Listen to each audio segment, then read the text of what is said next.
In the early 2000s, the world of online gaming was expanding rapidly, with MMORPGs, massively multiplayer online role-playing games, capturing the imagination of players around the globe.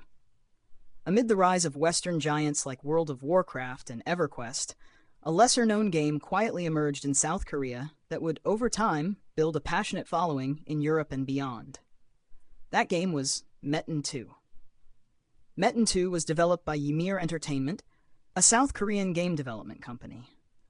Originally released in Korea in 2004, it was later published in Europe by Gameforge, starting in 2006, where it gained most of its fame. Metin2 wasn't built with cutting-edge graphics or massive marketing budgets, but it offered something different. A fast-paced, action-oriented combat system set in a fantasy world inspired by East Asian mythology. The story of Metin2 centers on a mysterious force, the Metin stones. These dark magical stones fall from the sky and corrupt everything around them: nature, animals, people. Civilizations that were once at peace fall into chaos, and three great kingdoms emerge from the ashes: Shinsu, Chunjo, and Jinno. Each has its own ideology and goals, and players must choose which to serve, forging alliances and rivalries along the way.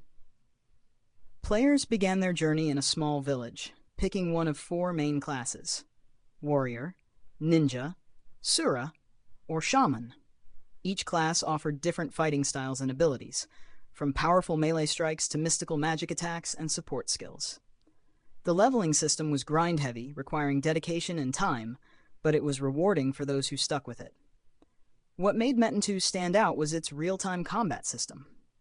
Unlike many MMORPGs of the era that used target-based auto-attacks, Metin2 had a semi-action system where positioning and timing mattered. Players could take on hordes of monsters at once, swinging their swords in wide arcs, combining attacks, and dodging enemy hits in real time. It gave the game a more dynamic feel than many of its peers. Another unique element was the game's PvP and Guild War systems. In Metin2, conflict was everywhere, between kingdoms, between guilds, even between players in the same faction. Players could freely challenge each other, and large-scale battles often erupted in contested zones. Guilds built strong communities, and wars between them became legendary on many servers. But Metin2 wasn't just about fighting. It had a complex item upgrade and refinement system where players could enhance their weapons and armor with magical stones and rare resources. The risk was high. Items could break or lose value, but the rewards were immense. Players also engaged in crafting, fishing, horse training, and participating in in-game events, all of which added depth to the experience. As the game spread through Europe, especially in Germany, Poland, Turkey, and Italy, it found a massive audience.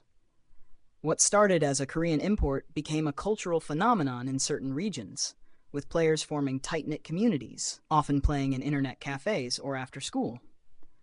Many players remember Metin2 as their first introduction to online gaming. Gameforge, the European publisher, played a key role in the game's international success. It localized the game in multiple languages and established regional servers, forums, and support communities. Frequent updates, events, and in-game shops kept the game alive and profitable. However, like many online games, Metin2 faced its share of challenges. The game was often criticized for its pay-to-win mechanics, where players who spent real money on the in-game shop had significant advantages in combat and progression. Hackers and bots also plagued the game for years, with automatic farming scripts and third-party software disrupting the in-game economy. Despite this, Metin2 survived, and even thrived, through sheer community loyalty.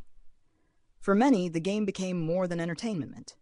It was a social space, a place to meet friends, form rivalries, and live out heroic fantasy adventures.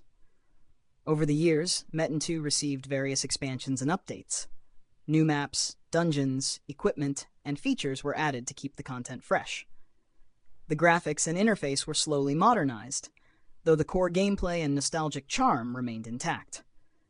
By the 2010s, newer MMORPGs with better graphics and advanced mechanics had entered the scene, and Metin2's popularity declined. But it never truly disappeared. The game continued to maintain a steady player base, supported by Gameforge and fueled by the loyalty of longtime fans. Private servers also emerged, offering modified versions of the game with altered rules, rates, and content.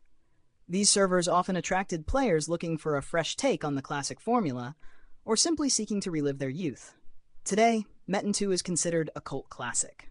It may not have reached the global dominance of some other MMORPGs, but it holds a special place in the hearts of millions who grew up exploring its lands, battling monsters, and grinding for the perfect gear.